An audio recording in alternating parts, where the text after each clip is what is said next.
और जो देखो लास्ट क्लास में क्या पढ़ लिया था हम लोगों ने, लास्ट क्लास में मैंने तुम्हें प्योर एल पढ़ा दिया था कि अगर कोई एसी सोर्स से अगर कोई प्योर इंडक्टर जुड़ा हो, है ना, प्योर इंडक्टर अगर कनेक्ट हो तो फिर अपन सर्किट को कैसे डील करेंगे, वो ऑब्स्ट्रक्शन कितना डालेगा, उसके ऑब्स्ट्रक्शन का नाम रखा था हम लोगों ने क्या, इंडक्टिव रिएक्टेंस। तो इंडक्टिव रिएक्टेंस एक्सेल का फॉर्मूला क्या आया था, एक्सेल का फॉर्मूला आया था रिजल्ट के क्या आए थे हमारे प्योर एल के। सबसे पहले प्योर आर को देखो, प्योर आर के रिजल्ट क्या आए थे, प्योर आर के रिजल्ट ये आए थे कि अगर वोल्टेज का इक्वेशन लेते हो आप क्या, V = V naught sin omega t। अगर आपका वोल्टेज का इक्वेशन होता है V = V naught sin omega t, आप अगर वोल्टेज का इक्वेशन ये लेते हो, एक बार दोनों रिपीट कर देता हूं मैं, V = V naught sin omega t, तो आपका करंट का इक्वेशन आएगा I = I naught sin omega t। Pure R के लिए फेज डिफरेंस कितना रहेगा, फेज डिफरेंस जो है वो 0 रहेगा। वोल्टेज और करंट सेम फेज में रहेंगे हमेशा, है ना। फेज डिफरेंस क्या रहेगा, फेज डिफरेंस 0 रहेगा और वोल्टेज और करंट हमेशा क्या रहेंगे, सेम फेज में रहेंगे। और इसके अंदर आर का फार्मूला क्या हो जाता है, आर का फार्मूला हो जाता है V naught upon I not, या फिर √2 अगर डिवाइड कर दे तो VRMS अपॉन IRMS, है ना। तो ये निकाल लिया था हम लोगों ने प्योर आर के लिए। प्योर एल के लिए क्या निकाला था हम लोगों ने, अगर प्योर एल लगा हो सर्किट के अंदर तो प्योर एल के लिए हम लोगों ने ये निकाला था कि अगर वोल्टेज का इक्वेशन आप देखें तो जो V = V naught sin omega t, तो जो करंट का इक्वेशन है वो ये आता है I = I naught sin omega t minus pi by 2। तो इससे ये पता चला था कि प्योर एल के अंदर जो करंट है वो पाई बाय 2 से लैग करती है, पाई बाय 2 से पीछे चलती है करंट। करंट जो है वो हमेशा पाई बाय 2 से क्या करेगी, लैग करेगी, पीछे चलेगी करंट। तो फेज डिफरेंस कितने का रहेगा, फेज डिफरेंस रहेगा पाई बाय 2 का, मतलब एंगल डिफरेंस दोनों के बीच में पाई बाय 2 का रहेगा। और ये प्योर एल सर्किट का ऑब्स्ट्रक्शन कितना रहेगा, एक्सेल। और एक्सेल का फार्मूला निकाला था हम लोगों ने ओमेगा एल। एक्सेल का ये फार्मूला तो हो ही जाएगा, X L = V naught upon I naught. ये तो कॉमन फार्मूला सब हर टाइप के ऑब्स्ट्रक्शन के लिए होगा, चाहे इंडक्टेंस हो, चाहे इंडक्टेंस लगा रखा हो आपने, कैपेसिटेंस लगा रखा हो, और या फिर आपने आर लगा रखा हो या कॉम्बो लगा रखा हो, और या फिर VRMS अपॉन IRMS। एक्सेल जो होता है इसका यूनिट भी क्या होगा, इसका यूनिट भी ओम ही होगा। इसको बोलते हैं हम लोग इंडक्टिव रिएक्टेंस है। और एक्सेल को हम लोग ऐसे लिख सकते हैं, एक्सेल = ओमेगा एल या 2 पाई एल। अब देखो इसके बेसिस पे एक क्वेश्चन कर लेते हैं अपन, फिर आगे बढ़ेंगे। क्वेश्चन देखो, एक वोल्टेज सोर्स है और हम लोग उसको एक इंडक्टर से कनेक्ट कर देते हैं। एक अल्टरनेटिव वोल्टेज सोर्स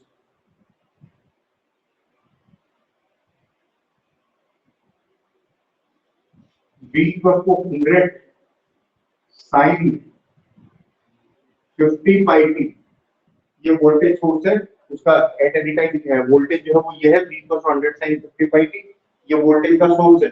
अच्छा, अपने क्या कर रखा है हम लोगों ने, इसको कनेक्टेड विद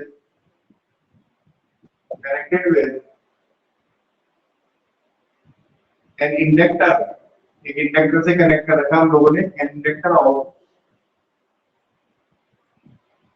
25 मिली हेनरी, एक 25 मिली हेनरी की इंडक्टर से कनेक्ट कर रखा है। आपने को क्या निकालना है, फाइंड इंडक्टिव रिएक्टेंस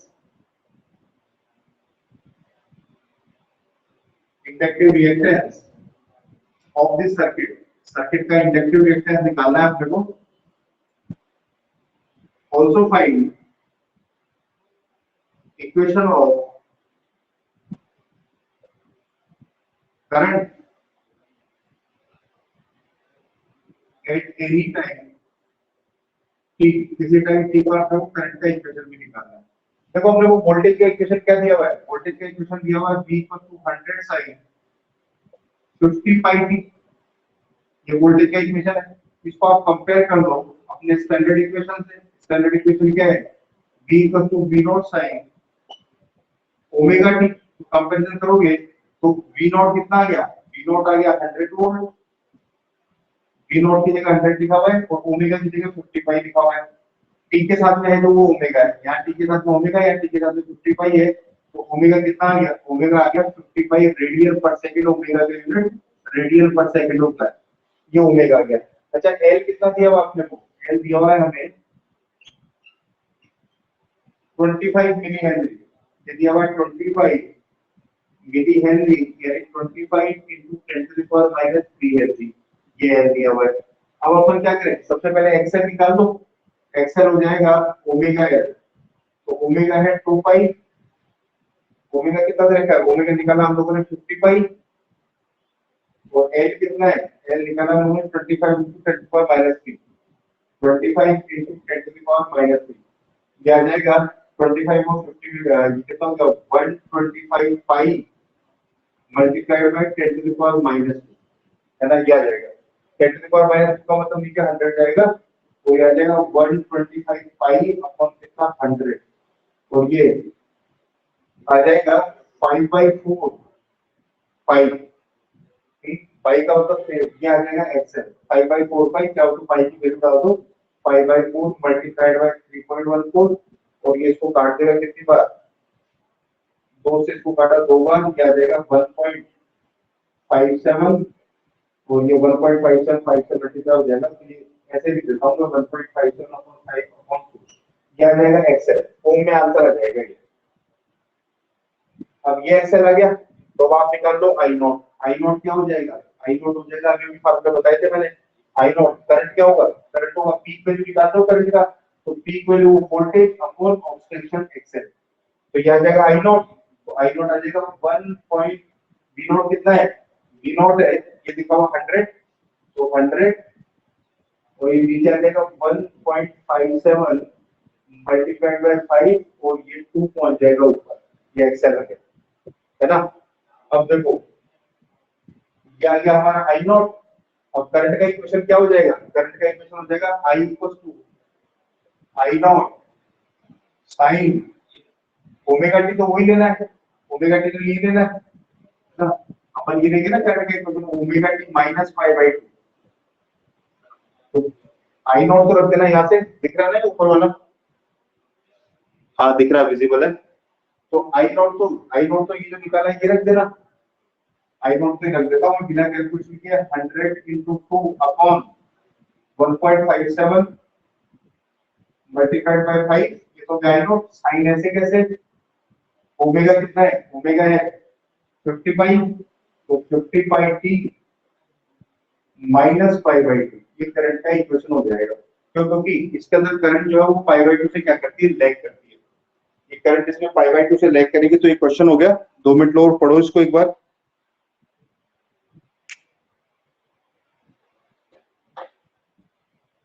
सबसे पहले एक्सएल निकाला, एक्सएल से पीक वैल्यू ऑफ करंट निकाल ली, आप चाहो तो आरएमएस वैल्यू भी निकाल सकते हो, पीक वैल्यू के अंदर आप √2 का डिवाइड कर देंगे तो आरएमएस वैल्यू आ जाएगी वोल्टेज की और करंट की।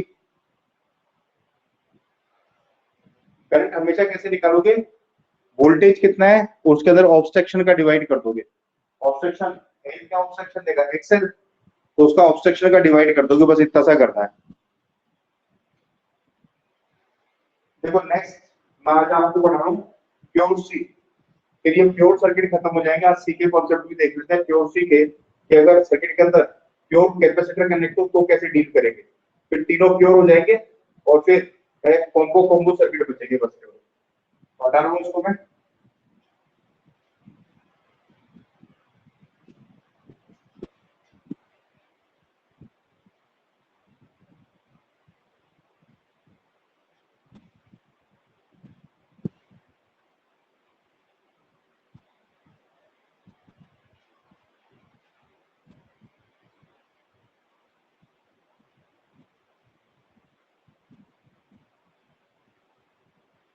देखो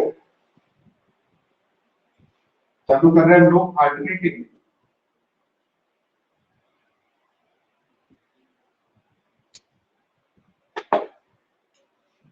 अल्टरनेटिव करंट सर्किट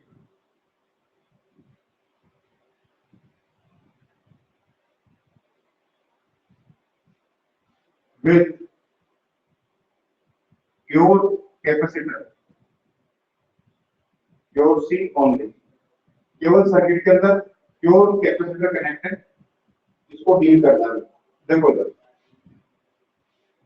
ये रहा हमारा कैपेसिटर, कैपेसिटर जिसका अपन सी मान लेते हैं, कैपेसिटेंस C मान लेते हैं और एट एनी टाइम इसके अंदर चार्ज मान लेते हैं हम लोग Q, eight any time T इसके अंदर चार्ज है Q, और ये वोल्टेज का सोर्स, वोल्टेज का सोर्स है V equal to V naught sine omega T, voltage का सोर्स है V equal to V naught sine omega T. यहां से कैलकुलेशन चालू करेंगे, हमारा ये इक्वेशन हो गया इक्वेशन नंबर 1। अब अपने को V की वैल्यू वो डालनी है जिसके अंदर C आता हो।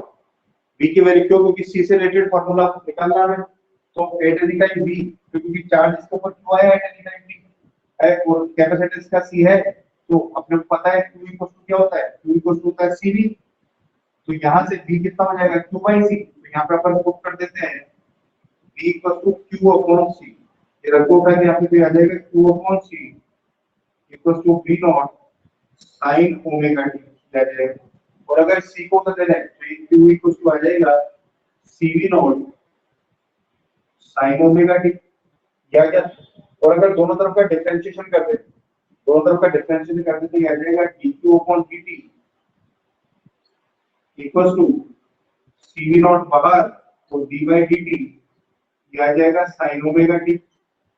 अब dq अपॉन dt i बन जाएगा, तो ये बन जाएगा i equal to CV naught और साइन ओमेगा टी का इंटीग्रेशन हो जाएगा ओमेगा कोस ओमेगा टी, ये आ गया। ओमेगा को ले लो बाहर, ध्यान देना कैलकुलेशन पे, तो ये आ जाएगा i इक्वल टू ओमेगा बाहर ले रहे हैं तो ये हो जाएगा ओमेगा सी वी नॉट और अंदर बच गया cos ओमेगा टी, ये बच गया। अब इस cos को हम लोग कन्वर्ट कर देते हैं साइन में। साइन में क्यों कन्वर्ट कर रहे हैं, ताकि इससे कंपैरिजन कर पाए हम लोग। तो इसको कन्वर्ट करें हम लोग साइन में, तो आ जाएगा i equal to omega C V naught और इसको लिख सकते हैं हम लोग sine pi by 2 plus omega T. देखो कल मैंने pi by 2 minus omega T लिखा था, क्योंकि कल एक बाहर माइनस मौजूद था और इससे सेल्फ इंडक्टर वाले में मैंने pi by 2 minus omega T लिखा था, तो बाहर एक माइनस मौजूद था, तो मुझे उसको प्लस करना था। मुझे ओमेगा टी प्लस चाहिए क्योंकि इसमें ओमेगा टी प्लस है, ताकि मैं कंपैरिजन कर पाऊं। तो अब इसको थोड़ा सेट करके लिख रहे हैं हम, तो ये आ जाएगा i equal to omega C V naught sine omega T plus pi by 2, ये हो जाएगा। ठीक है। अच्छा, ओमेगा सी वी नॉट इसको हम लोग मानेंगे आई नॉट। आई नॉट क्यों मानेंगे, क्योंकि लेफ्ट हैंड साइड में करंट है तो राइट हैंड साइड में भी यूनिट जो है वो करंट का रहना चाहिए। साइन तो यूनिट देगा नहीं, ये तो हेल्पलेस है, तो ओमेगा सी वी नॉट अपने को यूनिट देगा। तो ये पीक वोल्टेज से आ रहा है, पीक वोल्टेज आ रहा है तो पीक करंट होगी ये, तो put omega C V naught इसको हम लोग पुट कर देते हैं आई नॉट। तो ये हो गया हमारा इक्वेशन नंबर सेकंड। इसको बाद में डिस्कस करेंगे, तो यहाँ आई नॉट रखें तो ये आ जाएगा I equal to I naught sine omega T plus pi by 2। तो देखो मैंने बताया था पहला टारगेट ये था करो कि हम लोग वोल्टेज से चालू करें और करंट निकाल लें। तो ये वोल्टेज से चालू किया और इक्वेशन नंबर थर्ड निकाल दिया। वोल्टेज से चालू किया और करंट तक पहुंच गए, और करंट को भी इसी फॉर्मेट में निकालना, साइन के फॉर्मेट में, और आगे पीक वैल्यू। तो ये पीक वैल्यू हुई साइन के फॉर्मेट में। अब इक्वेशन नंबर 1 और 2 को कंपेयर करें। कंपेयर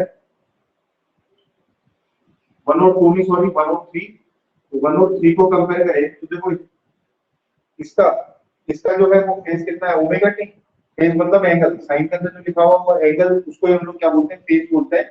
तो इसका फेज कितना है, इसका फेज है ओमेगा टी, और इसका फेज कितना है, इसका फेज है omega T plus pi by 2। तो यानी ये पाई बाई 2 से लीड कर रहा है, ये जो करंट है ये पाई बाई 2 से लीड कर रहा है, और वोल्टेज जो है वो पाई बाई 2 से लैग कर रहा है। तो कंपेयर करें तो फेज डिफरेंस कितना आ गया, phase difference between B and I, B और I में फेज डिफरेंस कितना आ गया, फेज डिफरेंस आ गया पाई बाई 2 का। कौन लीडर है, करंट लीडर है, पाई बाई 2 से आगे चल रहा है, ओमेगा टी में पाई बाई 2 वैल्यू है, current is leading by pi by 2 end voltage is lagging by pi by 2। ये वोल्टेज पाई बाई 2 से लैग कर रहा है, तो ये रिजल्ट आ गया। मतलब कौन आगे सब है, तो ये एक पहला रिजल्ट आ गया। अच्छा, हम लोग दूसरे सेकंड इक्वेशन को डिस्कस करते तो ऑब्स्ट्रक्शन भी आ जाएगा बाय इक्वेशन नंबर 2। इक्वेशन 2 क्या है, इक्वेशन 2 आया ये, इक्वेशन 2 है omega C V naught equal to I naught. Equation 2 आया omega C V naught equal to I naught, और अगर आई नॉट को नीचे ले लो वी नॉट के, तो ऐसा हो जाएगा V naught upon I naught equal to 1 upon omega C. अब ये V naught upon I naught, ये तो यूनिट दे रहा है ओम, क्योंकि वोल्ट अपॉन एम्पियर ओम होता है, ओम यूनिट होता है ऑब्स्ट्रक्शन का, तो इसका मतलब ये ऑब्स्ट्रक्शन है। और क्यों? क्योंकि ये रेजिस्टेंस तो है नहीं, ये इंडेक्स, ये रेजिस्टेंस के अलावा जो भी होता है उसको हम लोग बोलते हैं रिएक्टेंस, तो इसमें R तो है नहीं, तो इसका नाम भी रिएक्टेंस रखेंगे, X से ही शो करेंगे। लेकिन एक कैपेसिटेंस की वजह से है तो इसका नाम रखेंगे हम लोग कैपेसिटिव रिएक्टेंस। तो इसको मान लिया हम लोगों ने दिया है XC। अब XC जो है ये क्या हो जाएगा, ये हो जाएगा कैपेसिटिव रिएक्टेंस, और इसका यूनिट क्या हो जाएगा, इसका यूनिट हो जाएगा ओम, इसका यूनिट ओम हो जाएगा। तो इसके फॉर्मूला देखो क्या होते हैं, Xc का एक तो normal formula V naught upon I not, या √2 में डिवाइड कर दे तो Vrms अपॉन Irms, और एक फार्मूला क्या हो गया, Xc 1 अपॉन ओमेगा c, एक फार्मूला है Xc 1 अपॉन ओमेगा c, या ओमेगा को अपन 2 पाई n के लिख सकते हैं, यानी ओमेगा के या आप फ्रीक्वेंसी n के क्या होता है, ये इनवर्सली प्रोपोर्शनल होता है। अगर आप फ्रीक्वेंसी बढ़ाते हो तो Xc भी क्या हो जाएगा, Xc घट जाएगा। तो एक बार देखो इसको, फिर आगे बढ़ते हैं।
हाँ बच्चों, हो गया? देखो ये आ गया हमारा Xc को थोड़ा सा और डिस्कस कर लेते हैं। Xc का नाम है कैपेसिटिव रिएक्टेंस, ये करंट के रास्ते में ऑब्स्ट्रक्शन है, ये रुकावट है करंट के रास्ते में, यानी कैपेसिटर भी क्या करता है, अल्टरनेटिंग करंट को रोकता है, ऑब्स्ट्रक्ट करता है, और ऑब्स्ट्रक्शन के नाम कैपेसिटिव रिएक्टेंस रखा जाता है, जिसको कि हम लोग बोलते हैं Xc। थोड़ा सा Xc को डिस्कस कर लें।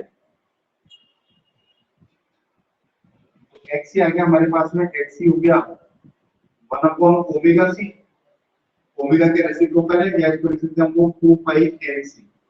मतलब अगर फ्रीक्वेंसी बढ़ाओगे, फ्रीक्वेंसी डबल करोगे तो Xc क्या हो जाएगा, तो वो कैपेसिटर सपोज कहीं मतलब आपको कैपेसिटर रिएक्टेंस दे रहा है, कहीं मतलब ऑब्स्ट्रक्शन दे रहा है ना, ये भी करंट को फ्रीक्वेंसी आ रही है। लेकिन अगर फ्रीक्वेंसी बढ़ा है, अभी 50 की होती है तो मान लो 130 हो जाएगा, तो ये क्या हो जाएगा, आधा हो जाएगा, वो 10 ओम की जगह कितना ले जाएगा, 10 ओम की जगह 5 ओम ही ले जाएगा। जबकि एड करो क्या हो जाएगा, डबल हो जाएगा। अगर 10 ओम है तो 20 ओम हो जाएगा, और आर पे कोई फर्क नहीं पड़ेगा। मतलब अगर आर भी 10 ओम है, आर भी 10 ओम है, एक्सएल भी 10 ओम है, और एक्सी भी 10 ओम, और अगर आपने फ्रीक्वेंसी कर दी डबल, जो फ्रीक्वेंसी है ये क्या कर दी, फ्रीक्वेंसी कर दिया आपने डबल, तो इसके अंदर तो कोई चेंज नहीं होगा, ये 20 ओम हो जाएगा, और ये जो है ये 5 ओम हो जाएगा, ऐसा हो जाएगा। तो अगर अपन एक्सी और एन में ग्राफ बनाए, तो एक्सी और एन में ग्राफ कैसा बनेगा, इनवर्सली प्रोपोर्शनल ग्राफ हमेशा ऐसे बनता है, कितना हुआ ये ऐसा बन जाएगा एक्सी और एन में ग्राफ। तो ये हो गया एक्सी का डिस्कशन। अब हम लोग है ये जो है इसका बनाते हैं सिनुसॉइडल डायग्राम। सिनुसॉइडल डायग्राम मतलब वोल्टेज का टी के साथ में वेरिएशन दिखाते हैं और करंट का भी टी के साथ में वेरिएशन दिखाते हैं। तो वोल्टेज इक्वेशन क्या है, इक्वेशन है v equal to v naught sin omega t। तो ये तो वोल्टेज का ही बना लेगा। और करंट का इक्वेशन क्या है, करंट का इक्वेशन आएगा i equal to i naught sin omega t minus या sorry plus pi by current आगे इसके अंदर। और i नॉट कितना है, i नॉट है v नॉट अपॉन xc। ये i नॉट है, ध्यान रखना i नॉट ऐसे निकालेंगे। तो देखो अगर ग्राफ बनाए हम लोग तो वोल्टेज जो है वो तो सिनुसॉइडल ग्राफ ही बनाएगा, साइन का कर्व बनाएगा। तो वोल्टेज का ग्राफ ये बन गया, मैंने दो टाइम पीरियड के लिए बनाया है। ये हो जाएगा t, ये हो जाएगा 2t, यहाँ हो जाएगा t बाई, यहाँ हो जाएगा t बाई 2, यहाँ हो जाएगा 3t बाई 2। ये तो बना वोल्टेज का। करंट का बना है तो करंट को पाई बाई 2 आगे रखना है। आगे कौन रहता है, आगे वो रहता है जो पहले स्टार्ट कर देता है। तो आपको करंट को क्या करना है, करंट को पाई बाई 2 आगे करना है। तो पाई बाई 2 होगा कहाँ पे, यहाँ पे 2 पाई होगा। तो पाई का होगा यहाँ पे क्या होगा, यहाँ पे पाई होगा। तो पाई का आधा क्या हो जाएगा, पाई का आधा हो जाएगा यहाँ पे पाई बाई 2। तो और इधर जितना पाई बाई 2 है उतना इधर भी पाई बाई 2 होगा, है ना। उतना इधर भी पाई बाई 2 होगा। तो अगर यहाँ पाई बाई 2 होगा तो आप करंट को यहाँ से स्टार्ट कर दो पहले से। तो करंट को यहाँ से स्टार्ट करते हुए ऐसे निकालना है। ये करंट का ग्राफ बनेगा, है ना। एक करंट का ग्राफ बनेगा। और चाहे तो अपन इसको हटा दें, इस करंट का ग्राफ बनेगा। एक्चुअल में करंट कॉस का ग्राफ बना रही है क्योंकि एक्चुअल में तो कॉस ही था, हम लोगों ने साइन में कन्वर्ट कर दिया। तो करंट के ग्राफ को मैं डैश डैश कर देता हूँ। करंट का ग्राफ बन रहा है, ये डैश डैश जो है ये तो करंट का ग्राफ है, और एक कंटिन्यूअस जो है ये वोल्टेज का ग्राफ है। देखो इसके अंदर करंट आगे लीड कर रही है। करंट मतलब जीरो टाइम पर ही पीक वैल्यू अचीव कर दिया आपने। लेकिन वोल्टेज जो है वो है पाई बाई यानी टी बाई 4 के बाद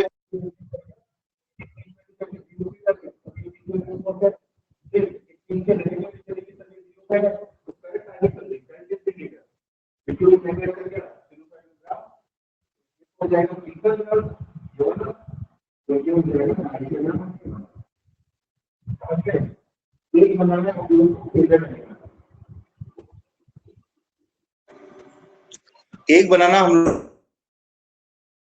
डायग्राम। तो फेजर डायग्राम बनाने के लिए अपने को करंट को क्या दिखाना है, करंट को हम लोग को पाई बाई 2 आगे दिखाना है। तो कैसे बनेगा, ये तो बना दिया हम लोगों ने वोल्टेज V नॉट, इसका एंगल तो दिखा दो हम लोगों को ओमेगा टी। तो करंट को दिखाना है पाई बाई 2 आगे, तो ये हो गया I नॉट, और इन करंट को दिखा दो पाई बाई 2 आगे, ताकि टोटल एंगल करंट का कितना हो जाए, ये total angle omega T plus pi by 2। Peak value with respective phase angle is known as peak value of voltage and current with their respective phase angle is known as phasors। phasors को vector मानते हैं हम लोग। ये देख डालो इसको, ये आपका प्योर सी कंप्लीट हो गया।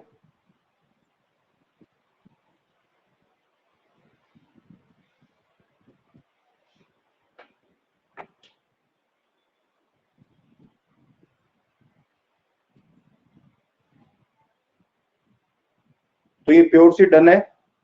नेक्स्ट क्लास के अंदर मैं सबसे पहले आरएलसी करूंगा, कंबाइंड सर्किट। और आरएलसी में तो फिर अगर हम लोग सी हटा देंगे तो आरएल बन जाएगा, और एल हटा देंगे तो आरसी बन जाएगा। तो तीनों एक साथ ही हो जाएंगे। तो नेक्स्ट क्लास के अंदर अपन आरएलसी सर्किट पढ़ेंगे। इंपॉर्टेंट चल रहा है, इसी चैप्टर बहुत इंपॉर्टेंट है। अगर इसकी और क्वेश्चन बहुत प्लेन बनते हैं इसके अंदर, है ना, कुछ घुमा हुआ क्वेश्चन नहीं आता, लेकिन इसकी थ्योरी बड़ी इंपॉर्टेंट है, तो वो ये आनी चाहिए अपने को।